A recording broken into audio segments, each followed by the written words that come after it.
लाख लाख शुक्राना गुरुजी। आज बहुत दिनों बाद आई एम शेयरिंग अ सत्संग। वैसे तो लाइफ में बहुत सारे सत्संग हो रहे हैं, बट आप कई बार बस ब्लेसिंग्स एंजॉय करते हो and you forget to that you need to share them. So मुझे बहुत दिनों से गुरुजी के मैसेज आ रहे थे कि सत्संग शुक्राना कर and I used to wonder कि गुरुजी, मैं तो रोज सुबह उठती हूँ, आपको शुक्राना करती हूँ, मंत्र जाप करती हूँ, सत्संग करती हूँ, और आप फिर भी कहते हो शुक्राना कर। देन आई थॉट कि शायद मैं पूरे दिल से नहीं कर रही हूँ। Let me be more involve when I am doing शुक्राना, but the messages were coming so frequently and I was wondering ये मैसेजेस क्या गलत है, मेरे लिए नहीं है? एम आई रियली फम्बलिंग कि ये मेरे को है? पर समझ नहीं आ रहा था। तो अभी ही 2-3 दिन पहले I happen to listen to a satsang, जिसमें फिर मेरे को पता चला कि when गुरुजी is saying शुक्राना कर means he is asking me to share my सत्संग। तो आई वॉज जस्ट थिंकिंग कि मैं सत्संग शेयर करती हूँ एंड देन सडनली मुझे कल ही संगत में से एक आंटी का कॉल आया कि आंटी बहुत दिन हो गए आपने अपना कोई सत्संग नहीं शेयर किया, सत्संग तो बहुत होंगे शेयर करने के लिए, तो आप कोई सत्संग शेयर करिए। सो आई सेड हाँ, मैं बहुत टाइम से सोच, then I told her about the whole episode कि कैसे मैसेजेस आ रहे थे and I was also confused, पर मेरे मन में है। तो इसलिए आज आई थॉट कि मैं गुरुजी आप सबके साथ अपना सत्संग शेयर करूं। And then I was in dilemma कि मैं कौन सा सत्संग शेयर करूं। There was one which I had shared with aunty, then मैं ये वाला करूंगी, but again I was in dilemma कि कौन सा करूं। There was some another one which was also very important and close to my heart. Then ये अभी ऑडियो रिकॉर्डिंग करने से पहले ही I just happen to be on YouTube and मैंने एक सत्संग सुना, और उस सत्संग में गुरुजी ने मेरे को स्टैम्प लगा दिया, या you can say he gave me direction कि मुझे कौन सा वाला करना है, which gave me complete clarity कि जो मैंने आंटी के साथ शेयर किया था मुझे वही सत्संग शेयर करना है। सो जय गुरुजी का। बिफोर आई शेयर माई सत्संग विद यू ऑल, मैं गुरुजी का मंत्र जाप कर लेती हूँ। ओम नमः शिवाय, शिवजी सदा सहाय। ओम नमः शिवाय, गुरुजी सदा सहाय। Guruji, please guide me while I share this satsang. Let me speak whatever you want me to speak and which is right. Sankarji, I want to tell you that by 2021 end, end of 2021, I just happened to get Guruji. I was living in Mumbai and मैंने ऐसे ही रात के समय खाली बैठी हुई थी, तो ऐसे देखते हैं ई पास तो मेरा लगेगा नहीं, मैं ई पास अप्लाई कर देती हूँ, कोशिश करते हैं एंड मेरा ई पास हो जाता है। And next day morning I happen to land at Mumbai Mandir. There, one of the Sevadar, I went with one of my friend and the Sevadar asked me कि आप क्या आंटी सेवा करने के लिए आई हैं? And he didn't said the same thing to my friend. तो जब मैं दर्शन करके वापस आई तो मेरे मन में कहीं से बैठ गया कि गुरुजी ने शायद मुझे सेवा के लिए बुलाया है। This thought now, गुरुजी ने इस थॉट को मेरे दिल में डाला, नहीं तो I would have never thought of going for सेवा।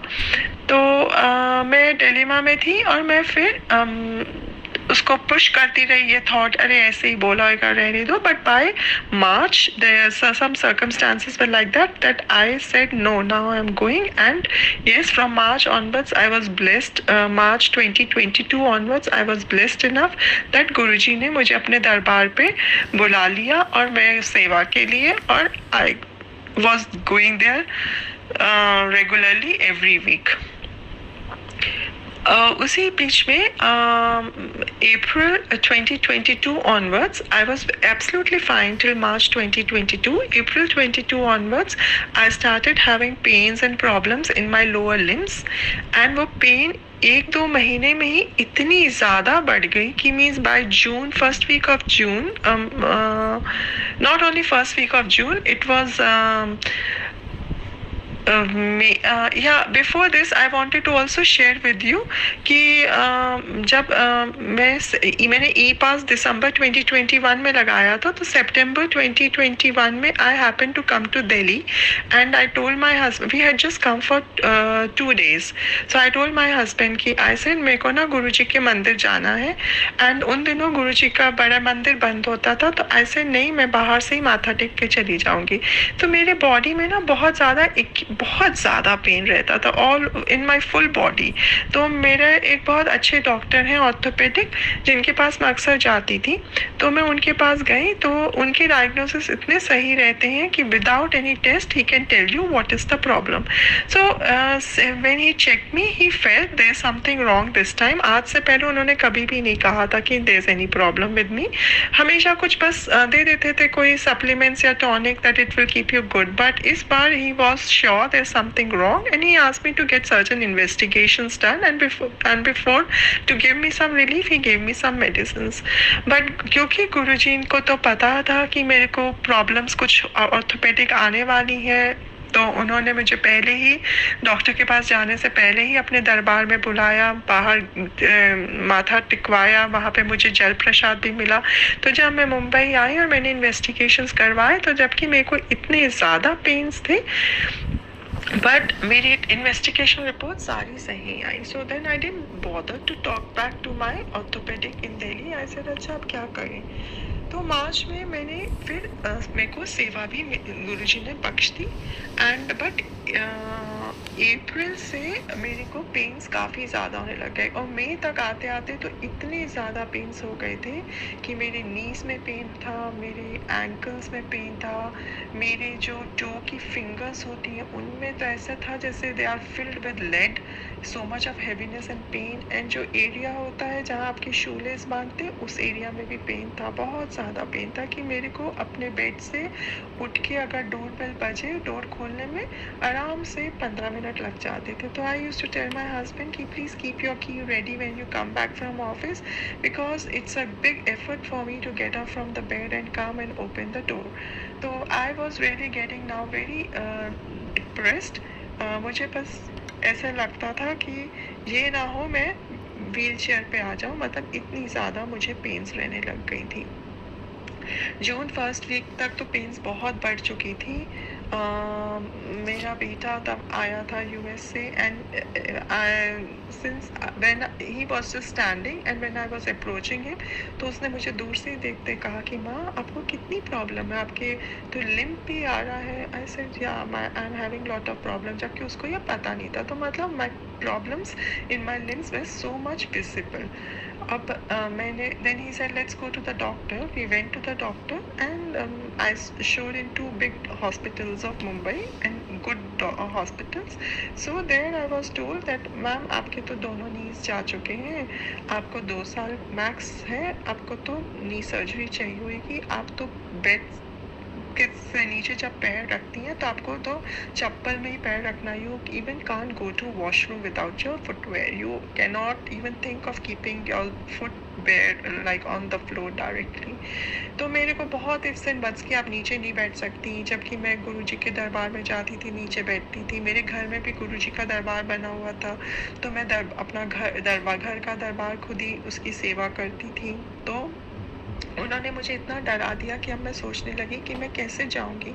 तो मैंने तभी 7 जुलाई गुरुजी के बर्थडे की सेवा आ रही थी, तो मैंने अपने हस्बैंड से कहा मैं कैसे जाऊंगी अब सेवा पे। मैं बहुत डर चुकी थी। मैं कहा मैं वहाँ पे इंचार्ज आंटी से पूछ लेती हूँ कि मैं एक कोई ना स्लिप ऑन टाइप फुटवेयर नए ब्रांड न्यू मंगा लेती हूँ, मैं वो पहन के सेवा कर लूँगी। तो my husband started, he just smiled and said कि सेवा करने जाओगे और चप्पल पहन के। So yeah then this give me the confidence कि नहीं, मेरे को अपने गुरु पे विश्वास रखना है एंड लेट मी गो। और मैंने 7 जुलाई पे भी मैं सेवा पे गई, और उसके बाद 1 हफ्ते बाद गुरु पूर्णिमा आई, उस पर भी सेवा पे गई। और सच में मेरे को संगत जी बहुत तकलीफ हुई, मेरे पैरों में मेरे लिए खड़ा होना बहुत मुश्किल हो रहा था। आई वॉज लिटरली मतलब कुर्सी के लिए या चेयर के लिए तरस रही थी कि अब कहीं बैठ जाऊँ, but I drag myself with complete faith and Guruji ने भी मुझे ब्लेस किया। मैं दोनों ओकेजन्स पे अपनी सेवा कर पाई, एंड उसके बाद आई स्टार्टेड इम्प्रूविंग कि जब मैं वीकली सेवा पे जाती थी तो मुझे पेन ज़रूर होते थे, प्रॉब्लम्स होती थी, बट मैं सेवा आराम से कर लेती थी। ये नहीं होता था कि मैं चेयर या बैठने के लिए डेस्परेट हो जाती थी। और फिर गुरुजी ने मेरे बर्थडे के बाद जो जुलाई में आता है उसके बाद कुछ ऐसा कर दिया कि मेरी सेवा शाम को 3 बजे से लगने लग गई। 3 से रात के 7 साढ़े 7 बजे, 7 सवा 7 तक जब मंदिर बंद होता था, तो उस बीच में गुरुजी का स्पेशल भोग भी आता था, वो प्रसाद भी मुझे मिल जाता था, और लंगर प्रसाद तो गुरुजी का मिलता ही था। इस तरह से करते गुरुजी मुझे ब्लेस करते गए, और हाँ, मेरी लेग्स में कुछ सुधार और इम्प्रूवमेंट आने लग गई कि एटलीस्ट अब मैं उतने ज़्यादा, मुझे पेन्स थे, प्रॉब्लम्स थी, पर ये था कि बेड से उठने में उतना टाइम नहीं लगता था, बट प्रॉब्लम्स दिखती थी, सबको दिखती थी कि जहाँ जाते थे हर जना पूछता था आपके पैर कैसे हैं। तो अब इसके बाद my husband got retired and we came shifted to Delhi, और यहाँ पे भी गुरुजी ने ऐसा ब्लेस किया कि गुरुजी ने मुझे अपने दरबार बड़े मंदिर हर हफ्ते बुलाना, मंडे के मंडे शुरू कर दिया। उसमें भी उनकी इतनी ब्लेसिंग रही कि मेरी बुआ जो गुरुजी को जानती भी नहीं थी और ना उनको पता था, मैंने ही उनको 1 जनवरी 2022 में गुरुजी के दरबार लेके आई, और वो ऐसे कनेक्ट हुई कि शी वांटेड कि हम दोनों हर हफ्ते आया करें। और since she has a car and a driver, so going to the temple was very easy for me. I used to go from my house to her house, और वहाँ से ड्राइवर हमें ले जाता था मंदिर में। तो एंड माई बुआ is also suffering from lots of orthopedic issues and cancer problems। तो वो सीनियर सिटीज़न भी हैं, तो उनके जाने से क्या हुआ कि मेरे को दरबार में एंट्री गुरुजी ने बहुत आसानी से करा दी। इसके पीछे भी एक सत्संग है। मेरी एक फ्रेंड थी, उसने मुझे बोला था कि कोविड टाइम में कि अरे हम तो इतने ब्लेस्ड हैं, हमारी तो वहाँ बड़े मंदिर में कुछ है, मतलब कुछ है पहचान कि हमारी तो कार हर कोई भी फंक्शन हो सीधा दरबार तक जाती है, और हमें गुरुजी के बड़े वीआईपी दर्शन होते हैं। तो मैंने ऐसे मन में सोचा था, गुरुजी हम कैसे आपके से ऐसे वीआईपी दर्शन कर सकते हैं, हमें तो हमेशा लाइन में ही आना पड़ता। तो गुरुजी ने एक मन में एक थॉट था, उसका जवाब ऐसे कर दिया कि मेरी बुआ को जोड़ दिया, और उनकी वजह से कोई भी त्यौहार हो, कुछ भी हो, हमें कभी लाइन में नहीं चलना पड़ता। हमें वो हमेशा फ्री एक्सेस दे देते हैं कि आप आगे चले जाइए आंटी को लेके। तो मुझे गुरुजी ने बहुत ज़्यादा ब्लेस किया है अपने दरबार में बुलाने के लिए, और आज दिल्ली आए हुए हमें हो गया है टाइम। अब तब से हम अभी तक हर मंडे गुरुजी हमें अपने दरबार में बुला लेते हैं। Sorry Sangaji, I wanted to tell you I shifted to Delhi in January 2023. So not 2022, 2023. So 2023 से मैं और मेरी बुआ रेगुलरली हम गुरुजी के दरबार जा रहे हैं। अब यहाँ पे दरबार में बड़े मंदिर आने से रेगुलरली और प्रसाद खिला के गुरुजी ने मुझे इतना ब्लेस किया कि मेरे ऑर्थोपेडिक इश्यूज़ मतलब लिटरली ख़त्म होने लग गए। मुझे एक दिन रियलाइज़ हुआ कि अब तो मुझे कोई दर्द ही नहीं होती। जो प्रॉब्लम्स होती थी, मैं रात दिन अपनी उंगलियां पैरों की दबाती रहती थी, नींद में भी उठ के दबाती थी, मेरे लिए चलना मुश्किल था। मैं पैरों नंगे भी चलती हूँ, लाइन में भी पैरों नंगे खड़े होते हैं, कोई प्रॉब्लम नहीं थी गुरुजी की ब्लेसिंग्स की वजह से।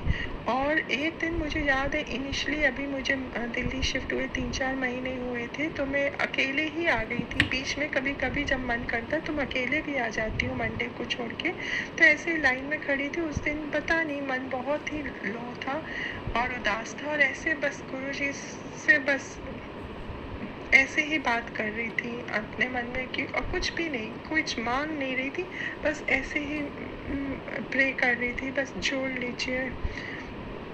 और गुरुजी ने उस समय इतना ब्लेस किया कि मुझे अचानक लगा मेरी बॉडी बड़ी हल्की हो गई है, दर्दें तो बिल्कुल ही नहीं रही।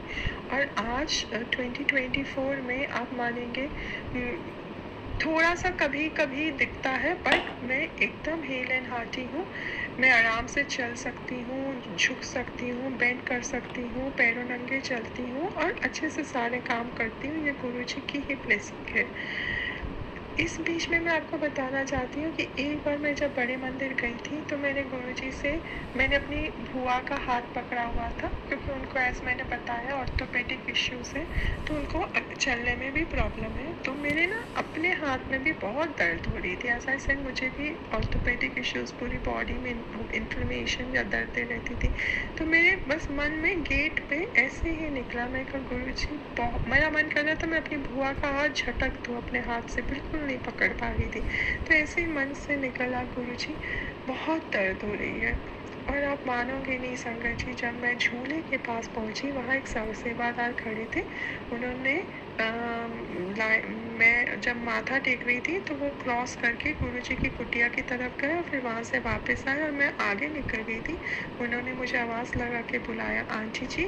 मैं बोली, मैं कहा हाँ जी अंकल जी। तो उन्होंने मेरे हाथ में एक फ्लावर दिया, बोले ये आपके लिए। एंड संगत जी, यू वोंट बिलीव इट, जैसे ही मैंने वो फ्लावर अपने हाथ में पकड़ा, मेरे हाथ का दर्द एकदम ख़त्म हो गया। मैं अपनी बुआ का हाथ एकदम आराम से पकड़ के चलती। फिर घर लाके मैंने वो फ्लावर वो अपने मंदिर में ड्रॉर में रख दिया। पर फिर 2-3 दिन बाद पता नहीं गुरुजी ने ऐसी सोच दी कि कहीं ये फ्लावर यहाँ से खो गया तो मेरी तो ब्लेसिंग खो जाएगी। फिर मैंने उसको ऐसा मेडिसिन समझ के पानी के साथ अंदर कर लिया, इनहेल कर लिया, taking this as my blessing. So आज की डेट में बिना कोई ट्रीटमेंट लिए, बिना कोई दवाई लिए, जहाँ डॉक्टर्स कहते थे मुझे नी रिप्लेसमेंट सर्जरी की ज़रूरत होगी, मैं नीचे सत्संग में जाके 2 घंटे बैठती हूँ, पैर सब काम करती हूँ। ये सब गुरुजी की ही मेहर है और उनका मैं कोटि कोटि शुक्राना करना चाहती हूँ कि जिन्होंने मुझे इतना ब्लेस किया है, इतना, मतलब I don't have any words to thank him. वो तो हमारे फादर हैं, ही इज़ सुप्रीम, हमारे परम पिता हैं। And yes, he has been always blessing us. And not only this, I had another health issue which I'll just take it in short. उसके लिए before COVID only, I was means in 20 I was suffering from that health issue from 2018 July onwards, and it was troubling me so much. मैंने 1.5-2 साल दवाइयाँ खाई। Covid में मुझे इतना stress रहता था कि अगर मेरा ये हेल्थ इश्यूज सरफेस कर गया, दवाई ख़त्म हो रही थी, क्योंकि अब 2 साल हो गए थे दवाई खाते, तो मैं क्या करूँगी, डॉक्टर्स अवेलेबल नहीं है, टेस्ट होंगे नहीं। मेरे को उस हेल्थ इश्यू, उसकी वजह से मेरी सर्जरी भी हो चुकी थी, बट मुझे कोई आराम ही नहीं आ रहा था। And people were scaring me, saying you will have to live with this problem forever. And that was a problem that was hindering me. It was pulling me down and it was hindering my movements, my going out, everything. I was getting very depressed. तब गुरुजी ने मुझे 3 बार messages भेजे कि तू nonveg खाना छोड़ दे। And every time I used to leave nonveg, मैं ठीक हो जाती थी। फिर मुझे लगा ऐसे ही होएगा, फिर मैं रीस्टार्ट करती थी। पर जब 3rd टाइम मेरे को हुआ और उनके तीसरी बार जब मैंने मैसेज सुना, देन मैंने गुरुजी को अरदास करी, क्योंकि मेरे को फिर से सिम्टम्स रीअकर हो रहे थे। And I told him, I said इस बार आप मुझे गुरुजी ठीक कर दीजिए, I make a promise to you, अब मैं नहीं खाऊंगी। And yes, Guruji has really blessed me. मुझे डॉक्टर के पास नहीं जाना पड़ा, मुझे कुछ नहीं करना पड़ा, गुरुजी ने मुझे ब्लेस कर दिया, मुझे ठीक कर दिया। And I am very good. So अनंतम शुक्राना गुरुजी, कोटि कोटि शुक्राना। हम तो गुरुजी का कुछ, मतलब I don't know, we really don't have words to thank him. उनका हम क्या शुक्राना करें, उन्होंने तो हमें हर समय ब्लेस किया हुआ है। बट संगत जी, अगर मुझसे ये सत्संग शेयर करते वक्त कोई गलती हो गई तो प्लीज़ मुझे माफ़ करिएगा। एंड आई प्रे टू गुरुजी, जैसे उन्होंने मुझे ब्लेस किया है, वो सबका, जैसे कहते हैं ना, सरबत का भला, गुरुजी सबको ब्लेस करें। एंड लेट ऑल द संगत enjoy his blessing in profoundness and we all stay under his umbrella, under his cloud. जय गुरुजी, शुक्राना गुरु। जय गुरुजी। नमस्ते संगत जी। इस प्लेटफॉर्म पर जुड़ने के लिए और इस प्लेटफॉर्म के आयोजकों को नमस्ते। हम बात कर रहे थे पिछले सप्ताह गुरुजी के अनुशासन की, डिसिप्लिन की। अगर आप देखें डिटेल में एक के बाद एक चीजें नजर में आती हैं तो समझ में आता है कि गुरुजी के यहाँ बहुत सख्त अनुशासन था। बिना कहे बहुत से डूज एंड डोंट्स थे। ऐसे नहीं जैसे कि अन्य स्थानों पर होते हैं। कोई तुलना करने की, कंपैरिजन करने की जरूरत नहीं है, लेकिन गुरुजी के अपने बहुत सख्त अनुशासन थे। जैसे पहले बात हुई कि समय से पहले आना चाहिए, जो जिसको दिया गया है सेवा वो उसी की है। कल्याण का भी एक समय है, एक निर्धारित समय है, उसका अपना एक अनुशासन है। तो हम ये तुलना नहीं कर सकते कि जैसे लोग बोलते हैं इसका काम हो गया मेरा नहीं हुआ। और एक बहुत सख्त अनुशासन जिसका कि अक्सर पालन आजकल नहीं हो रहा है वो है शब्द कीर्तन की। सत्संग का मतलब है केवल गुरबाणी और कुछ नहीं। वो भजन, वो गाने वो कभी नहीं चलते थे। उसका लिस्ट, उसका ऑर्डर कौन सा कब बजना है वो गुरुजी स्वयं तय करते थे। और दूसरा था सोशल मीडिया पे नहीं, गुरुजी कभी भी अलाउ नहीं करते थे। तो अब आगे बढ़ते हैं संगत जी। तो एक अनुशासन गुरुजी का है प्रसाद का।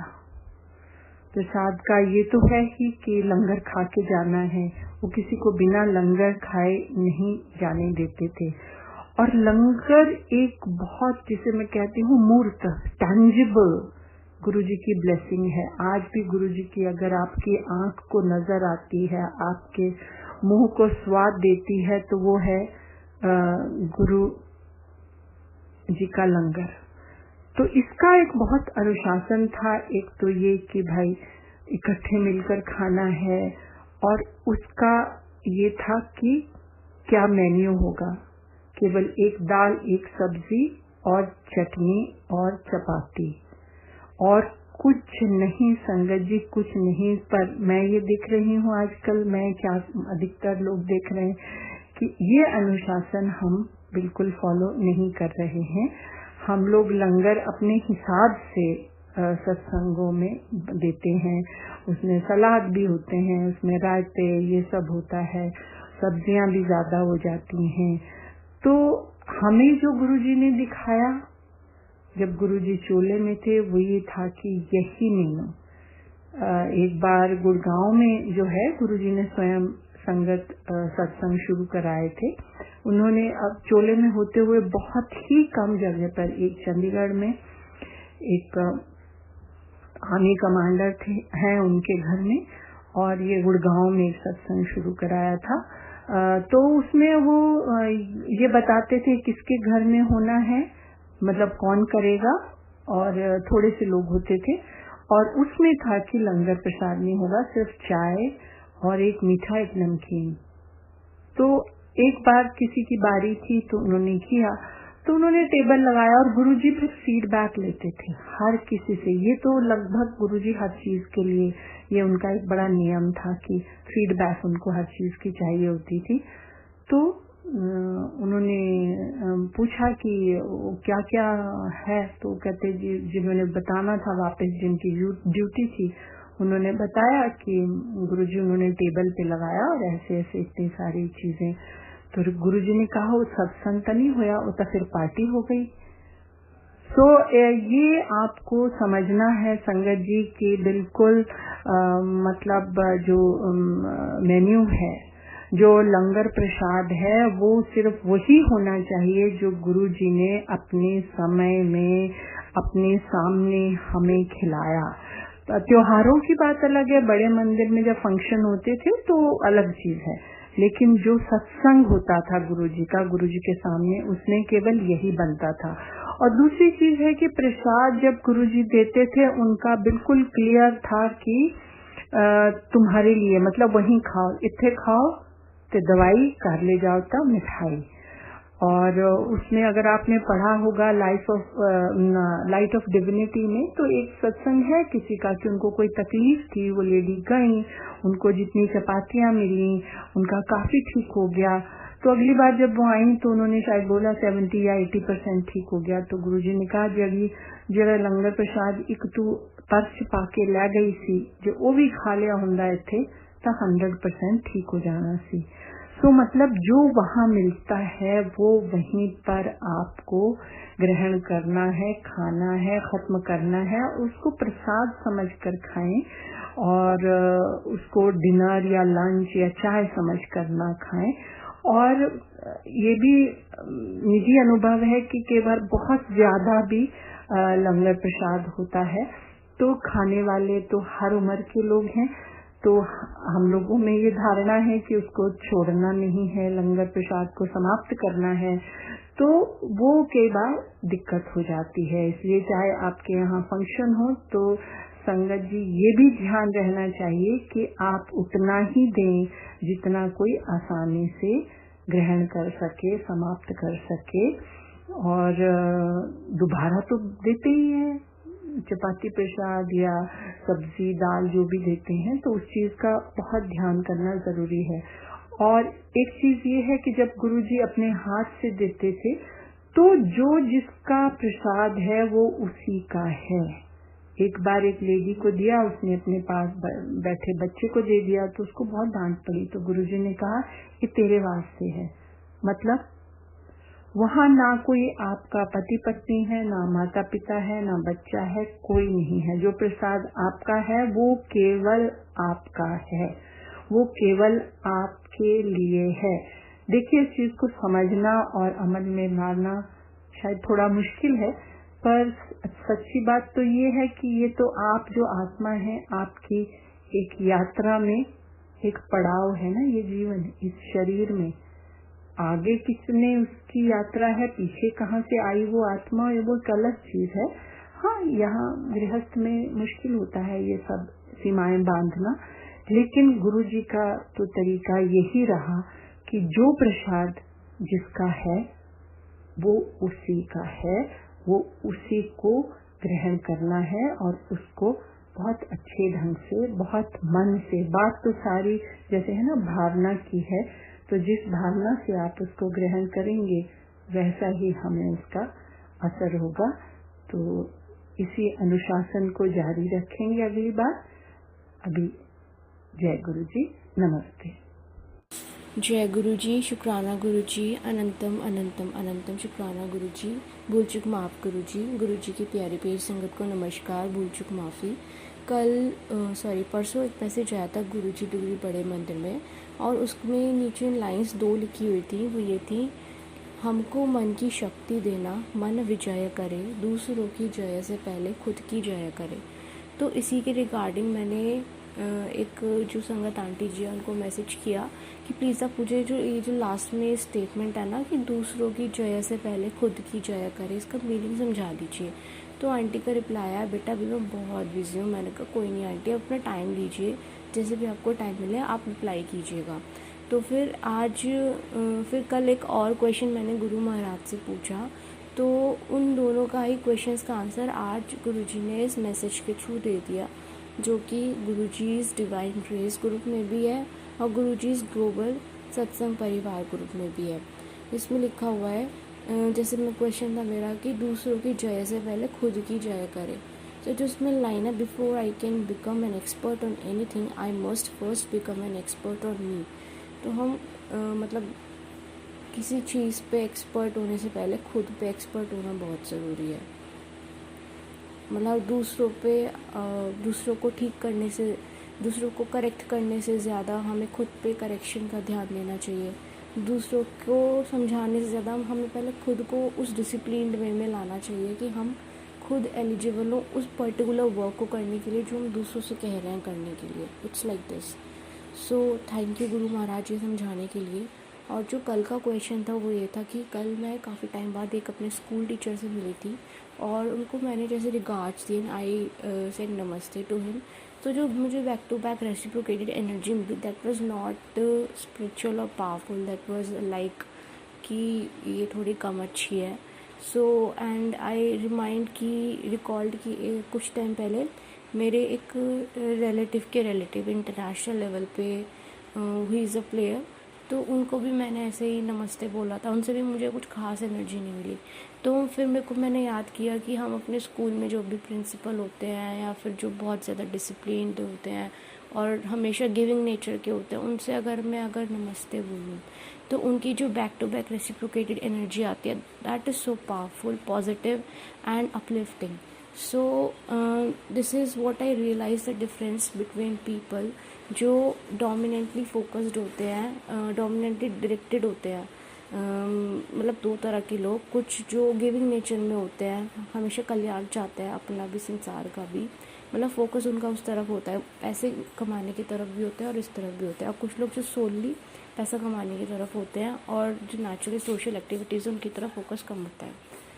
And I got to know the answer of the same thing, that we don't need to take action on the basis of coming into an agreement with fear, just like इसमें लिखा हुआ है, do not come into agreement with fear, because when हम vibrationally high हो गए अब, क्योंकि हमने अपनी स्पिरिचुअल इनर वर्क किया, हमने इनर वर्क किया, हम जुड़े गुरु जी के साथ, इनर वर्क उनको फॉलो किया, अब हम स्पिरिचुअलिटी में ऊपर उठ गए, एलिवेट हो गए। तो दिस इज़ हाउ हमने जो पुरानी वाइब्रेशंस थी उनको आउट कर दिया, तो नेचुरली लोग हमारी वाइब्रेशन से आउट हो जाते हैं। तो अब हम इसमें खुद को कंपल्शन ना क्रिएट कराएं कि हाँ, if somebody is something to us then we need to make the first move और we need to be show up कि हमें ज़्यादा रिस्पेक्टेबल शो करना है। नहीं, जो इंसान नेचुरली वाइब्रेशन से आउट हो गए हैं वो आउट हो गए हैं। अब इसका मतलब ये नहीं है कि हमें खुद को जो दिखाने के लिए कि हम रिस्पेक्ट करते हैं, हम कितने अच्छे हैं, हमें खुद पे टैग नहीं लगाने। So this is how we should be learning to live in spirituality. This is the message I have learn.